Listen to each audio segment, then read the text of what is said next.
Wakil Ketua Dewan Pembina Partai Gerindra Hashim Jojo Hadikusumo dalam acara Rakernas ke-20 Paguyuban Sosial Marga Tionghoa Indonesia yang digelar di Hotel Intercontinental Jakarta menyindir mantan Gubernur Jakarta yang dinilai hanya mengumbar janji membuat perumahan layak bagi warga Jakarta. Baginya, mantan Gubernur Jakarta sebelum-sebelumnya dinilai hanya banyak bicara tanpa aksi nyata untuk menyediakan hunian bagi warganya. Hashim mengklaim pasangan calon gubernur dan wakil gubernur yang diusung Partai Gerindra, Ridwan Kamil Suswono, sudah menyiapkan solusi untuk menyelesaikan masalah perumahan warga. Hashim juga membocorkan rencana paslon nomor urut 1 RK Suswono yang bakal menyulap 153 pasar di Jakarta untuk dibangun rumah layak huni bagi pedagang pasar dengan konsep social housing. Urusan papan atau tempat tinggal warga selalu menjadi isu yang menarik bagi calon kepala daerah Jakarta. Setiap calon gubernur Jakarta kerap menyuguhkan program kerja penyediaan hunian layak untuk warga Jakarta. Bagaimanakah realisasi janji gubernur dalam menyediakan rumah yang layak dihuni warga Jakarta sejauh ini? Akankah para paslon gubernur dan wakil gubernur bisa mewujudkannya? Tim TV One mengabarkan.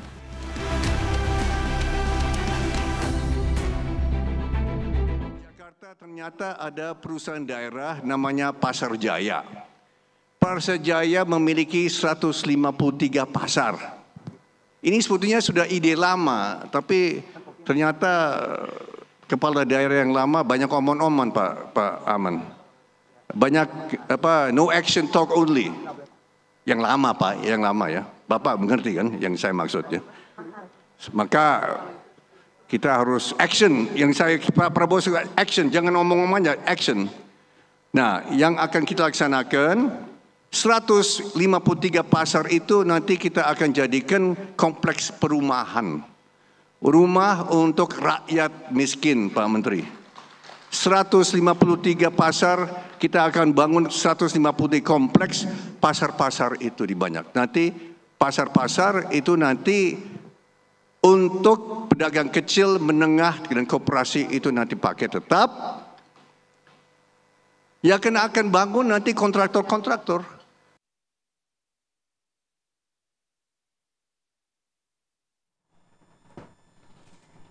Iya, lagi-lagi hunian layak Jakarta menjadi satu hal yang menjadi sorotan, termasuk disorot oleh Wakil Ketua Dewan Pembina Partai Gerindra, Hashim Joyo Hadikusumo, bahkan menyindir gubernur-gubernur yang lama di Jakarta. Apakah menyindir satu orang atau orang-orang lain atau gubernur lain? Jadi sebelumnya juga kan? Iya, itu bisa jadi kan.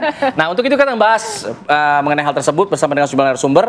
Ada beberapa yang sudah kami undang, ada yang sudah hadir. Ada Bang Ciko Hakim, juru bicara Pramono Anung Rano Karno. Selamat pagi. Selamat pagi, Bang Ciko. Masih hadir. Masih sendirian, tapi nanti akan disusul oleh Bang Riza Patria dari juru bicara juga nanti dari RK Jengga Suswono, begitu ya. Dan kita juga tersambung melalui sambungan Zoom, ada Master Alma Januar Putra, selalu juru bicara dari Dharma Kun. Selamat pagi, Master Alma.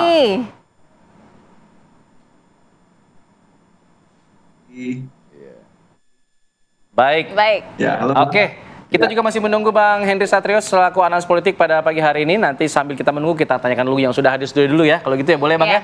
Bang Ciko, kalau tadi kita lihat mendengarkan pernyataan dari Pak Hashim Joyo Hadikusumo, ya menyindir gubernur-gubernur sebelumnya, merasa tersindir nggak soal Ahok misalnya dari PDIP misalnya? Sama sekali nggak. Tapi kan tadi cukup jelas ya, cukup terfokus siapa yang disindir. Ada bahasa omon-omon, ya kan. Jadi saya rasa Pak Anies Baswedan yang disindir. Bukan Pak Ahok ya? Bukan, karena kalau kita bicara soal omon-omon kan Pak Ahok nggak pernah ngomong omon-omon, ya nggak pernah disindir soal omon-omon oleh Pak Prabowo ketika Pilpres. Itu satu hal. Kembali lagi, tapi pernyataan itu sesungguhnya sebenarnya kalau saya menjadi timnya Pak Ridwan Kamil dan Suswono itu agak blunder ya.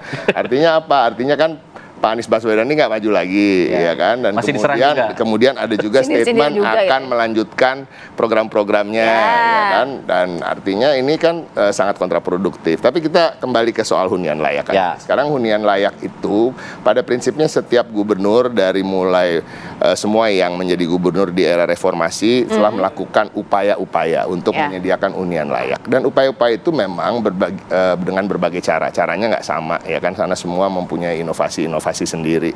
Nah, kita juga tidak mengatakan satu lebih baik dari yang lain, tapi kalau kita bicara soal untuk melanjutkan, tentunya bagi kami fokus dan tetap konsisten dan berkomitmen untuk melanjutkan apa-apa yang baik dilakukan oleh gubernur terdahulu. Kalau kita bicara soal Ahok misalnya, kita bicara soal banyaknya rusun yang memang dia bangun dan kemudian dengan skema membayar iuran yang seharusnya tidak memberatkan warga, cukup untuk warga bisa afford membayar dan jumlahnya juga banyak. Namun tentu kita harus akui ada beberapa yang kemudian terhenti ketika Gubernur Ahok diganti oleh Gubernur Anies. Seperti apa tuh? Ada sekitar 1,3 triliun anggaran yang dihentikan ketika Pak Anies dan Sandi Uno itu menjadi gubernur untuk pembangunan 50.000 unit rumah susun di berbagai daerah. Apa Saya kurang hafal. Saya nggak tahu ya, mungkin karena gini, kalau kita mau berbicara fair, walaupun kita menyayangkan itu, mungkin memang setiap gubernur kan punya visi misi sendiri. Tadi yang saya katakan punya cara-cara sendiri, tapi ujung-ujungnya sama-sama ingin menyediakan hunian yang layak. Nah kemudian tapi di era Pak Anies bukan berarti pembangunan rusun itu berhenti, enggak juga. Ada rusun Pondok Kelapa, mungkin plan yang dibuat Ahok, jangan yang ini deh, yang ini aja gitu. Tapi pada prinsipnya pada akhirnya saya udah membaca lagi di tahun 2023 kemarin rusun-rusun yang kemarin direncanakan oleh Pak Ahok ternyata juga terus dilanjutkan. Memang bukan di tahun pertama Pak Anies dan Pak Sandi menjadi gubernur dan wakil gubernur. Dan juga ada rusun-rusun baru yang dibangun oleh Pak Anies dan tapi Bang Ciko, kalau fakta integritas itu apa sih sebenarnya yang diinginkan oleh warga Kampung Bayam salah satunya ya, walaupun memang banyak banget hunian layak yang belum terrealisasi di Jakarta? Salah satunya yang pasti gini, mereka ingin hidup, ingin tinggal tidak jauh dari tempat tinggal mereka sebelumnya. Dan itu wajar. Kenapa? Karena mereka sudah puluhan tahun tinggal di situ, mereka sudah mempunyai kegiatan ekonomi, kegiatan usaha, kegiatan anak-anak belajar dan mengajar di daerah yang tertentu itu, dan kemudian kalau dipindah terlalu jauh dengan biaya transportasi yang mahal dan lain-lain ya kan, juga jauh dari kegiatan ekonomi mereka gitu, tentunya akan menurunkan kesejahteraan dan juga menurunkan tingkat kecerdasan anak-anak ketika harus belajar tapi juga harus pulang ya kan, pulang balik capek tidur dan lain-lain. Tapi kalau kita bicara hunian layak, saya pengen menambahkan, ini kan visi misi dari calon gubernur dan calon wakil gubernur, nggak bisa cuma kita penggal-penggal, oh kita hanya bicara soal hunian, nggak boleh. Kita juga harus bicara soal transportasi kalau kita bicara soal hunian, kita juga harus bicara soal air bersih. Nah kenapa yang paling terkait adalah transportasi? Tadi saya sampaikan, karena sesungguhnya kan hidup ini kalau bisa kita nggak boleh jauh dari kegiatan kita ekonomi, kegiatan anak-anak kita sekolah dan lain-lain. Nah kalau memang nanti termasuk juga program kami di Mas Pram dan Bang Dul itu transportasi terintegrasi sehingga juga diperpanjang trayeknya, frekuensinya diperbanyak dan bisa sampai jauh, bukan hanya berhenti di Lebak Bulus misalnya MRT, bisa langsung sampai ke Tangerang, Tangerang Selatan dan lain-lain. Jarak kan semakin dekat. Ya, jarak itu menjadi jauh sehingga tidak perlu juga orang tinggal dekat-dekat sekali dengan di mana mereka berkegiatan. Oke, kita coba minta pendapat dari Master Alma lah untuk program dari Dharma Pangrekun dan juga Kunwardana ini. Kita lihat juga sempat ada janji yang disampaikan oleh Pak Dharma ya kepada warga Kampung Bayam, dan menjanjikan mereka akan bisa kembali ke kampung susun Bayam. Artinya akan menggunakan kembali rumah susun yang sudah dibangun di situ. Ini seperti apa kemudian komitmennya, Mas Alma? Betul. Ya, Bang Alfat, makasih banyak. Kasira, pertama mohon izin semuanya, mohon doanya untuk ibunda kita, Ibunda Siti Fadila Supari yang kurang sehat. Jadi saya harus menggantikan pagi ini. Bang Ciko, apa kabar? Dan yang saya mau awal ini saya mau buka dengan Pak Hasim. Jangan lupa janjinya untuk 2 juta ya penambahan gaji untuk guru honorer ya Pak Hasim dan Pak Prabowo. Dan janji-janji yang lainnya ya dibuktikan saja nanti saat Pak Prabowo dilantik. Sekarang saya mau bahas Rusunawa ya, atau rumah layak abangku. Jelas ide membangun Rusunawa di 153 pasar itu ide yang kurang tepat. Karena pasti akan menambah kemacetan, pasti akan menambah masalah-masalah baru. Dan rakyat atau warga Jakarta tidak akan paksa seperti itu ya. Kalau memang dia warga pesisir ya dia pasti akan memilih untuk Rusunawa yang ada di pesisir. Jadi tentunya kami akan membangun Rusunawa atau membangun kampung deret dan sebagainya ya melanjutkan ide yang baik dari gubernur-gubernur sebelumnya di daerah-daerah mereka sendiri. Kita lihat kan jaraknya cuma 5 menit dari istana di Senen itu kumuh sekali ya, perumahan warga di Tanah Tinggi, di Jalan Baladewa ya, di gang-gang kecil, di Keramat itu banyak sekali rumah kumuh. Nah, itulah menjadi fokus kami, abang-abang. Jadi nggak usah dipindahin jauh-jauh ke pasar-pasar ya, bikin nambah macet. Jadi kita fokus di kampung-kampung mereka langsung. Itu Rusunawa, Bang, Master konsepnya. Alma, artinya direnovasi begitu, bukan dengan mencari lahan baru kan? Karena lahan baru di Jakarta juga sudah tidak memadai, gitu, sudah tidak banyak gitu. Kampungnya, Kak. Ya, jadi ngapain kita cari lahan baru? Kampungnya saja yang kumuh-kumuh tersebut kita perbaiki, kita bikin rusunawa. Jadi nggak perlu kita pindahkan ke pasar. Kita aja dan dia makin macet aja Jakarta. Kepemilikan lahan yang kemudian kadang-kadang orang masih sulit untuk merelakan. Ini kalau lahan saya dipakai berarti gimana dong? Berarti ganti ruginya seperti apa? Itu kan satu hal yang tidak mudah untuk bisa dicapai, kesepakatan itu. Ya Bang, kita sesuaikan Bang, lahan dia berapa, tanah dia berapa, kita sesuaikan semua, APBD kita cukup Bang, jadi nggak perlu dipertanyakan hal-hal kayak gitu ya, jadi cukup sekali dan berapapun nanti tanah mereka kita akan ganti rugi dengan baik, ya ganti untung bahkan kalau di Jakarta kan, dan jangan seperti nasibnya seperti warga Kampung Bayam sekarang, udah jadi rusunawanya malah nggak dikasih kuncinya, itu zolim, itu tidak adil. Jadi siapapun ya pelaku hal tersebut. Ini kan jumlahnya sangat-sangat masif loh, ada 11 juta kepala keluarga yang tidak memiliki hunian layak, artinya konsepnya akan seperti apa, meratakah atau spesifikasinya tertentu saja? Harus merata lah Kak. Yang paling utama concern kita adalah tetap ke 465.000 warga miskin Kak. Jadi warga miskin dulu kita prioritaskan. Jumlahnya 465.000. Jadi jangan ngomong jutaan dulu deh. Kami ini fokus buat warga miskin. Kami fokus buat pengangguran. Pengangguran jumlahnya 328.000. Jadi kalau di total Kak, 793.000 yang harus kita benahi di awal. Gitu Kak. Ya. Baik, Bang Ciko, kalau kita melihat koreksi ya 11 juta seluruh Indonesia. Ya, seluruh Indonesia. Nah, makasih Bang Ciko. Makasih Bang. Iya benar-benar. Iya benar, thank you Bang. Bang Ciko, kita ingin berkaca juga pada saat Pak Ahok menjabat. Tentu ada kendala-kendala dalam hal membangun rumah susun seperti akuisisi kepemilikan lahan dan sebagainya. Itu kan satu hal yang tidak mudah, Bang. Ini apakah kemudian ada inovasi kemudian pendekatan lain agar bisa menjadi lebih baik? Pastinya ini kan terjadi di seluruh wilayah di Indonesia ya. Kalau kita ingin mengakuisisi lahan, kita ingin melakukan sesuatu hal yang berbeda. Misalnya kan dari Pak Ahok itu ketika bicara soal rusun kan mengubah juga lifestyle orang-orang yang biasa hidupnya di rumah yang rata dengan tanah, ya kan, yang tidak bertingkat, kemudian dipindahkan ke tempat yang bertingkat rumah susun. Dan tapi kan sosialisasi itu penting. Memang kelemahan dari pemerintahan di Indonesia, baik itu di pusat maupun daerah, adalah malas mensosialisasikan. Atau ada dana-dana sosialisasi yang dipakai cuma sekian, ya kan? Kita harus akui bahwa ada korupsi di situ, ada markup di situ, sehingga memang pendekatan-pendekatan itu tidak bisa 100% dilakukan dengan baik. Nah, ini yang harus memang menjadi PR semua, PR bagi semua. Tetapi yang pasti ini tidak terelakkan. Membangun rumah susun, membangun rumah yang vertikal sifatnya di Jakarta itu tidak terelakkan. Bagaimana kita tahu ada kemacetan, kita tahu lahan kita juga terbatas. Tapi tadi saya sampaikan, saya ulangi lagi bahwa semua dari visi misi ini harus terintegrasi. Ya, kita bicara soal transportasi tadi.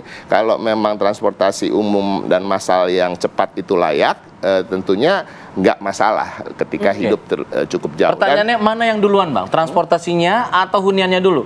Dijawab usai jeda, kita akan jeda dulu. Habis jeda kita kembali lagi di Apa Kabar Indonesia Pagi. Ya, sepertinya kita sudah tersambung juga dengan Bang Ahmad Riza Patria selaku Ketua Tim Penanganan Ridwan Kamil Suswono. Selamat pagi, Assalamualaikum Bang Riza. Selamat pagi Bang Riza. Selamat pagi. Baik, saya ingin ke Bang Riza ya, sebelum tadi melanjutkan yang tadi Bang Ciko, mohon izin ya Bang. Saya ke Bang Riza dulu. Bang Riza, kita tadi dengarkan sama-sama dari pernyataan Pak Hasyim Joedikusumo, sempat nyenggol-nyenggol ya. Nyenggol-nyenggol lah begitu. Lah. Tapi kemudian tadi pembahasan di segmen sebelumnya ada yang Bang Alma menyebut bahwa tidak tepat kalau untuk program membangun hunian di atas pasar-pasar seperti yang sudah disebutkan oleh Pak Hasim tadi. Nah, menurut Bang Riza seperti apa, Bang? Untuk teknis pembangunannya akan seperti apa? Karena nanti dikhawatirkan akan berdampak pada kemacetan yang lebih panjang dan lain sebagainya. Jadi yang pertama, perumahan itu kan menjadi kebutuhan mendasar bagi seluruh warga di mana saja, termasuk di ibu kota. Kenapa ada program membangun pasar membangun perumahan di atas pasar atau di atas stasiun kereta? Di banyak kota di dunia, karena keterbatasan lahan, termasuk di Jakarta, perlu mencari ide dan gagasan yang baik. Di antaranya adalah di atas pasar dan di atas stasiun. Seperti yang disampaikan oleh Bang Ridwan Kamil, ketika Bang Ridwan sekolah di Amerika itu tinggal di flat begitu, di apartemen itu di bawahnya itu stasiun. Jadi itu sudah dialami sendiri dan nyaman, begitu turun langsung stasiun, bisa kemana-mana dengan cepat lah gitu kira-kira. Nah begitu juga bagaimana di Jakarta. Di Jakarta sendiri kan kita memiliki keterbatasan lahan. Beli tanah di Jakarta mahal sekali. Nah pemerintah itu kalau harus beli lahan lagi, kemudian bangun lagi, pertama selain lahannya terbatas, kedua berapa harga yang bisa dijual bagi warga. Tentu ini sulit terjangkau bagi warga. Apalagi bagi warga atau masyarakat dengan pendapatan yang masih rendah. Jadi ide bangun rumah di atas pasar atau di atas stasiun itu sudah dilakukan ketika kami dulu pas periode kemarin, pas Anies sama saya itu, kita udah lakukan di Pasar Rumput itu kita bangun perumahan di atas pasar rumput. Jadi di bawah itu pasar, di atas perumahan. Dan di Proyek Senen juga sedang dilakukan Bang Riza, pembangunan. kalau sudah dilakukan oleh pada saat periode Anies, artinya apa yang disampaikan Pak Hasim ini tidak begitu relevan dong, karena sudah ada janji yang ditepati Anies Baswedan. Iya betul, waktu zaman Pak Anies sama saya kita lakukan gitu ya. Dapat bantuan dari Kementerian PUPR, lahannya lahan pasar rumput. Dan rencananya kita akan bangun di banyak tempat, termasuk di Ben Hill, Pasar Ben Hill sedang berproses, di Pasar Senen juga sedang berproses. Dan rencananya memang ada di beberapa titik. Di Jakarta ini ada 153 pasar. Di semua pasar ini sangat mungkin dilakukan. Dulu rencana juga di Pasar Minggu, di Pasar Selipi, dan lain sebagainya. Jadi prinsipnya saya kira gubernur-gubernur ke depan, siapapun, itu cara yang paling tepat dan efektif adalah membangun perumahan bagi masyarakat berpenghasilan rendah agar harganya terjangkau, tidak beli tanah lagi ya di atas pasar, sehingga pasar di bawah itu bisa dibangun dengan lebih baik lagi, pasar yang bersih, yang modern, terintegrasi, kemudian di atas dibangun perumahan. Tentu perumahan vertikal. Dengan demikian warga bisa turun ke pasar. Sosialisasinya bahkan waktu dulu Ahok juga sama. Waktu Ahok juga janji demikian. Namun periode Ahok belum terwujud begitu. Jadi Ahok juga dulu janji demikian, namun belum terwujud. Bahkan Ahok dulu janjinya bikin pasar, bikin puskesmas, di atasnya baru perumahan. Nah zaman Anies itu baru terwujud pasar di atas perumahan. Dan kita merencanakan memang di banyak tempat. Tapi belum semua selesai, tapi ada yang sudah selesai.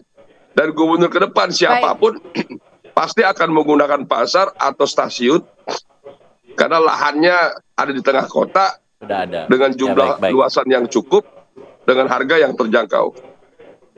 Bang Riza, ini kan RK Suswono kerap kali menggaungkan mikro upgrade. Artinya akan seperti apa realisasinya, terutama juga untuk hunian layak?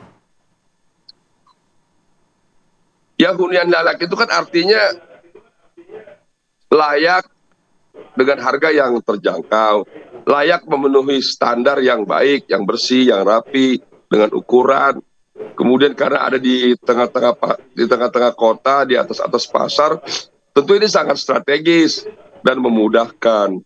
Turun ke bawah ke pasar. Pasar itu kan umumnya ada di tengah kota di Jakarta.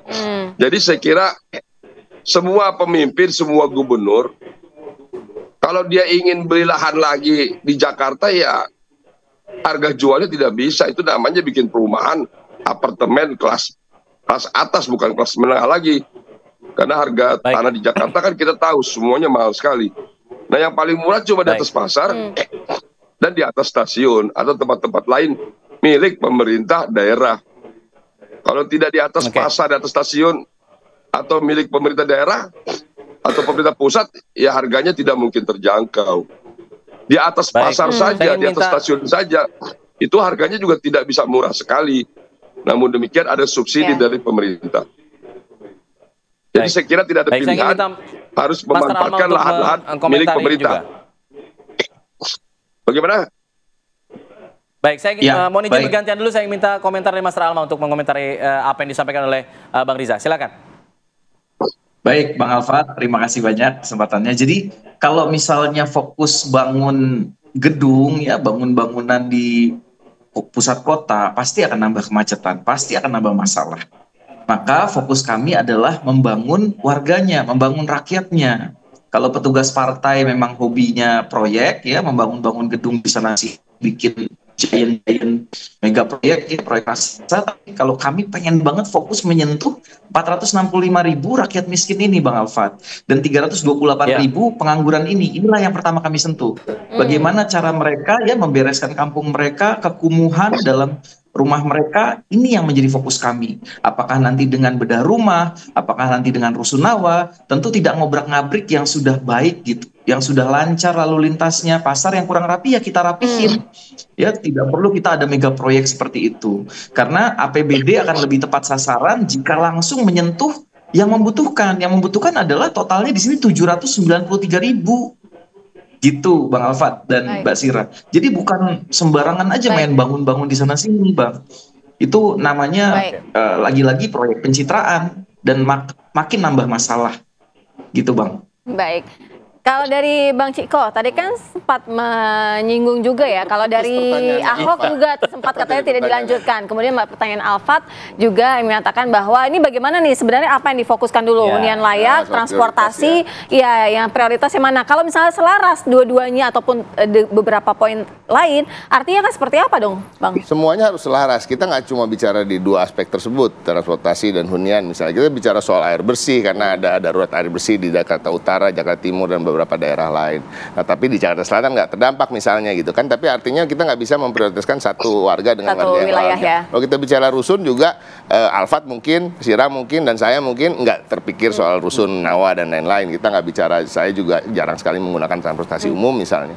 Nah, artinya ini kan semuanya harus diprioritaskan dan harus dibangun bersamaan. Tentunya skala prioritasnya lebih mana yang kita bicara hunian dan transportasinya itu yang terintegrasi. Itu dulu aja yang jadi nggak mungkin kita bangun huniannya di sini tapi bersamaan bangun transportasi yang nggak menyentuh hunian ini kan gitu ya. Itu yang menjadi prioritasnya seperti itu gitu. Juga jadinya. Tapi saya juga cukup ada sepakatnya dengan Bung Riza, ada sepakatnya juga dengan Master Alma terkait dengan hal-hal yang disampaikan tadi. Kalau dengan Bung Riza, tentu Bung Riza ini kan wakilnya Pak Anies, dimana kami juga ingin melanjutkan program-program dari Pak Anies, ya, pembangunan rumah susun yang vertikal di atas pasar itu juga memang ada rencananya, di mana juga sekarang lagi dibangun di Pasar Senen juga gitu. Jadi ini juga tidak salah 100%, tapi apakah akan dibangun di seluruh 153 pasar tersebut, nah itu nanti kita kaji lagi.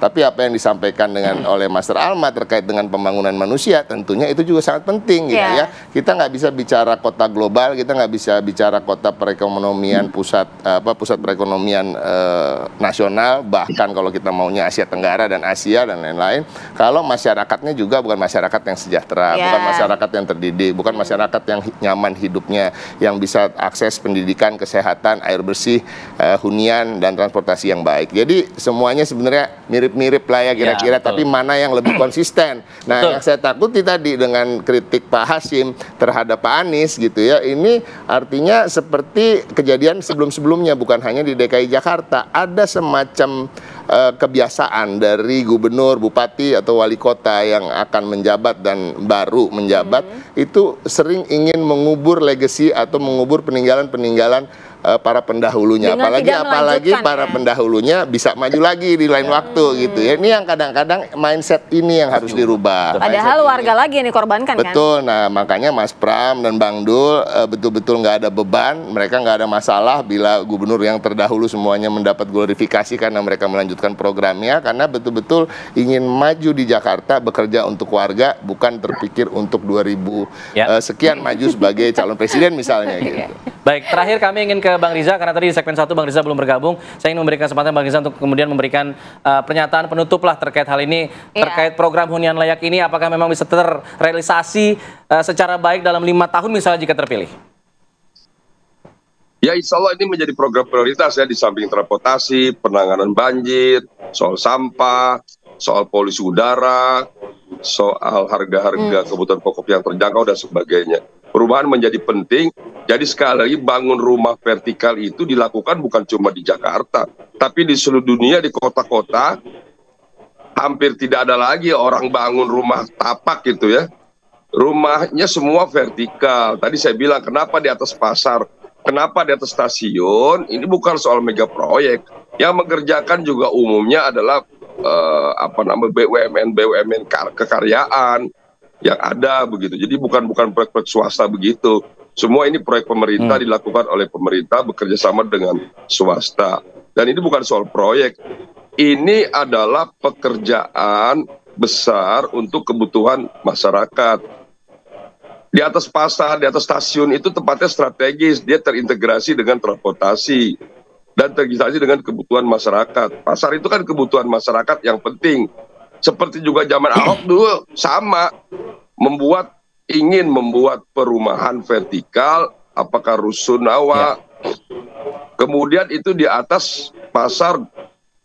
Nah, zaman Anies sama zaman saya, zaman Mas Andi, itu kita wujudkan. Yang sudah jadi dan dimanfaatkan sekarang itu adalah di Pasar Rumput. Dan kita bangun lagi ketika itu sudah groundbreaking dan sebagainya itu di Ben Hill dan di Senen. Dan rencana kemudian di Pasar Minggu, di Sleepy, dan beberapa tempat. Memang ada 153 pasar yang dapat dimanfaatkan ke depan. Bagi siapa? Untuk kepentingan warga oleh gubernur-gubernur berikutnya. Insya Allah nanti Bang Ridwan Kamil, Mas Susono jadi gubernur dan wakil gubernur. Insya Allah beberapa pasar dari antara 153 itu nanti dapat dimanfaatkan, begitu juga stasiun. Jadi sekali lagi ini adalah penting. Rumah-rumah yang ada sekarang di Jakarta itu banyak sekali rumah yang sangat padat, yang kumuh, yang tidak layak. Beda kalau kita tinggal di Kalimantan, tinggal di Sumatera, bisa saja bangun rumah-rumah warga, dibenahi, ada program bedah rumah dan sebagainya. Tapi kalau di Jakarta tidak ada pilihan. Semuanya sedapat mungkin kita akan berusaha bagi kepentingan warga yang dengan pendapatan rendah, dengan subsidi dari pemerintah, ya bangun vertikal. Saya kira itu pilihan yang sangat rasional. Jadi insya Allah nanti warga di Jakarta akan mendapatkan hunian yang layak, yang bersih, yang rapi, yang terintegrasi dengan kebutuhan, dengan puskesmas, dengan pasar, dengan transportasi. Insya Allah dia akan dibangunkan perumahan vertikal. Demikian. Baik, terima kasih Bang Riza, Master Alma, terima kasih Bang Ciko, terima kasih. Pertarungan masih sangat-sangat sengit ya, masih ada beberapa waktu lagi untuk sama-sama meyakinkan warga Jakarta untuk memberikan hak suaranya kepada mereka-mereka ini ya. Kita akan tunggu nanti tanggal mainnya. Terima kasih semuanya. Dan kita akan jeda dulu pemirsa, nanti kita akan kembali dengan sejumlah informasi yang tetap di sini di Apa Kabar Indonesia Pagi.